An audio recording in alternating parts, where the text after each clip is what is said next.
بسم اللہ الرحمن الرحیم۔ السلام علیکم۔ سٹوری البم میں خوش آمدید۔ آج پہلی رات تھی، بستر پر پھول سجائے گئے تھے۔ ندا اور عتیق کی شادی ہوئی تھی۔ شادی بہت دھوم دھام سے کی گئی۔ ندا بیڈ پر بیٹھی تھی، کیمرہ مین تصویر بنا رہا تھا۔ وہ کبھی دائیں سر کر رہی تھی تو کبھی بائیں طرف۔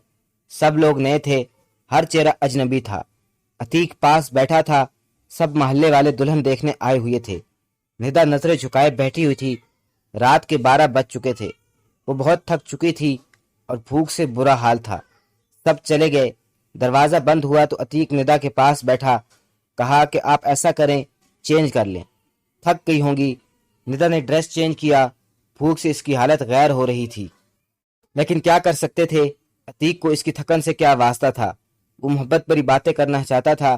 ندا کو اپنی مردانگی کا روب ڈالتے ہوئے بولا، دیکھو مجھے تماشے اچھے نہیں لگتے، میری بات کان کھول کر سن لو، میں بار بار یہ باتیں نہیں بولوں گا۔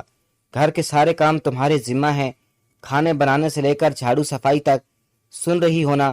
ندا نے ہاں میں سر ہلایا۔ ندا سوچ رہی تھی کوئی گفٹ دے گا، کوئی محبت بھری باتیں کرے گا، لیکن اس کو ندا سے کام کروانے کی فکر تھی۔ شادی کے دن گزر گئے۔ ہاتھ میں جھاڑو، مقدر میں کچن لکھ دیا۔ ندن کی جٹھانی ان کی رشتہ دار تھی، لیکن یہ غیروں سے بیاہ کر آئی تھی۔ ندا کھانا بنانے، صاف صفائی کرنے، کپڑا برتن سب کام جب تھک کر ٹوٹ جاتی تو رات کو شوہر کے نخرے اٹھانا۔ عتیق بہت روکھی لہجے میں بات کرتا تھا ندا سے۔ رات ڈنر ہوا، سب اپنے کمرے میں چلے گئے۔ ندا عتیق کے پاس بیٹھ گئی۔ عتیق شادی کو 3 مہینے گزر گئے ہیں، آپ مجھے کہیں گھمانے نہیں لے کر گئے۔ عتیق حیرت سے دیکھ رہا تھا ندا کی طرف۔ گھمانے مطلب کہاں جانا ہے تم نے؟ اتنے روکھے لہجے میں پوچھا کہ ندا سہم سی گئی۔ عتیق آپ کیوں اتنے غصے سے بات کرتے ہیں؟ عتیق ٹی وی دیکھتے ہی بولا، ندا جاؤ میرے کپڑے استری کرو، دماغ خراب نہ کرو، میں سارا دن کا تھکا ہوا ہوں۔ ندا پیروں کی طرف بیٹھ گئی۔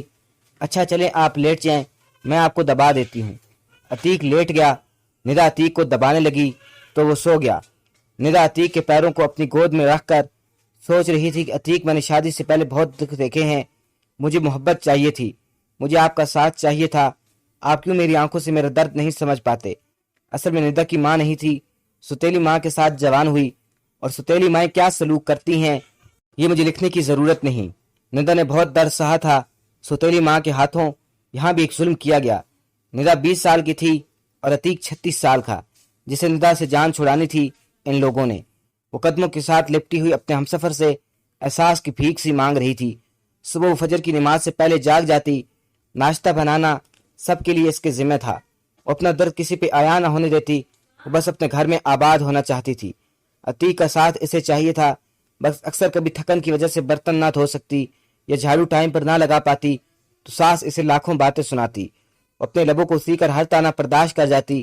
عتیق مجھے ہر مہینے 5000 دے دیا کرے نا۔ عتیق نے مجھے زہر آلود نظروں سے دیکھا۔ ندا کی طرف، خیر تو ہے نا، 5000 کیوں چاہیے تمہیں؟ ندا نے بڑے پیار سے جواب دیا، عتیق میں عورت ہوں، میری بھی ضروریات ہوتی ہیں، پیسے پاس ہوں تو کبھی بازار جاؤں تو اپنے لیے کچھ ضروری چیز خرید لیا کروں گی۔ اب میں آپ کے بھائی سے تو یہ سب باتیں کہہ نہیں سکتی۔ عتیق کو نہ جانے ایک چڑ سی تھی ندا سے۔ اس نے غصے میں بولا، ندا دیکھو میرے پاس اتنے پیسے نہیں کہ تم کو الگ سے دے سکوں، جو چاہیے ہو امی سے کہہ دیا کرو، وہ لا دیا کریں گی، الگ سے خرچہ چاہیے اس کو۔ ندا عتیق کے پاس بیٹھ گئی۔ عتیق آپ نہ دیں مجھے کچھ بھی، میں آپ کے ساتھ خوش ہوں، بس آپ مجھ سے پیار سے بات کر لیا کریں، مجھے پیار سے آواز دیا کریں، میرا نام پیار سے پکارا کریں، قسم خدا کی میں سب کچھ بھول جایا کروں گی، دن بھر کی تھکن، وہ پرانے درد، سب کچھ، بس آپ مجھے محبت سے پکارا کریں۔ عتیق نے وقتی طور پر مسکرا کر کہا، تو پیار سے ہی تو رہتا ہوں تمہارے ساتھ۔ ندا ناز اٹھانے والے لہجے میں بولی، عتیق آپ نہیں نہ کرتے پیار سے بات، لیکن آپ بس غصہ ہی دکھاتے ہیں۔ عتیق یہ دیکھیں میری برتھڈے تھی، میں نے آپ کا نام اپنے ہاتھ پہ مہندی سے لکھا ہے۔ عتیق جیسے بس بیزار سا ہو رہا تھا اس کی باتوں سے۔ ندا پیار سے باتیں کر رہی تھی، لیکن عتیق دل ہی دل میں بول رہا تھا، کیا پاگل پلے پڑ گئی ہے میرے، اس کو کیا کہوں، میں نہ جانے کیوں برخی کرتا تھا۔ انہوں نے نیا گھر بنانا تھا، گاؤں کے لوگ تھے۔ عتیق نے ندا سے کہا کہ ندا آج رات اینٹیں آ جائیں گی، تم ہماری مدد کرنا، اینٹیں گھر میں پھینکنی ہیں۔ ندا نے دن بھر کے کام کیے، رات کو پھر اینٹیں اٹھا اٹھا کر گھر میں پھینکنے لگی۔ رات کے 3 بج گئے، کام ختم ہوا، اس کا جسم درد اور تھکن سے بے چین سا ہو رہا تھا۔ عتیق لیٹ گیا۔ ندا پاس کی، عتیق پلیز میرا سر دبا دیں، مجھے بہت درد ہو رہا ہے۔ عتیق نے کروٹ بدلی، یار جاؤ پیناڈول کھا لو،